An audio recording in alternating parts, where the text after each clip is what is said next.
কখনো কি কাউকে সারা জীবন ধরে যুদ্ধ করতে দেখেছেন? দেখেননি তো? আজকে শুনে যান কথাগুলো।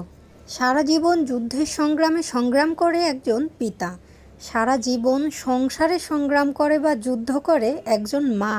আর এই দুজনের যুদ্ধ বা সংগ্রাম যেটাই বলেন না কেন, যদি কোনো অংশে থেমে যায় তাহলে আমাদের জীবনগুলো একবারে নিঃশেষ হয়ে যাবে। হ্যালো ভিউয়ার্স, আসসালামু আলাইকুম। কেমন আছেন আপনারা সবাই? ওয়েলকাম জানাচ্ছি আমার নতুন আরও একটি ভিডিওতে।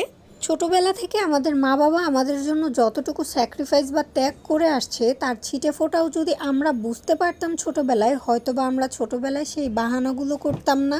কখনো মুখ দিয়ে হয়তো এটা বলতাম না যে তুমি আমাকে এই জিনিসটা কিনে দাওনি, তার মানে তুমি আমাকে ভালোবাসো না।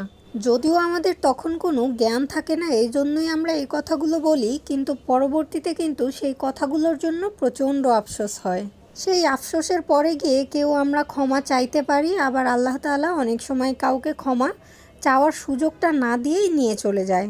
আসলে আমরা যারা আছি, যে যাদের মা বাবা এখনও জীবিত আছে, তারা কিন্তু মা বাবার যে মূল্যটা সেটা বুঝতে পারি না। কিন্তু যাদের জীবনে তাদের মা বাবা নেই, অথবা মা অথবা বাবার যে কোনো একজন নেই, তারা বুঝতে পারে আসলে দুনিয়াটা কেমন। যাই হোক, আজকে কথা বলতে বলতে অনেক কথাই বলে ফেললাম, আর কথা বলতে বলতে দেখুন একবার লাইট আমার যাচ্ছে আবার আসছে। আসলে আমরা যারা ভিডিও করি তারাই জানি একমাত্র এটার পিছনে কষ্টটা কতখানি। এই যে অল্প একটু দেখালাম আপনাদের সঙ্গে, আর পর্যাপ্ত পরিমাণ আলো যদি না হয় তাহলে তো ভিডিওটা সুন্দর আসবে না। আজকে লাল শাক ভাজি করেছিলাম আর মোটা ডাঁটা দিয়ে চিংড়ি মাছ রান্না করেছিলাম। আজকের তরকারিটাতে লবণ একেবারেই হয়েছিল না, অল্প পরিমাণে লবণ দিয়েছিলাম, যেহেতু রোজা ছিলাম আলহামদুলিল্লাহ, এই জন্য টেস্টও করে দেখতে পারিনি।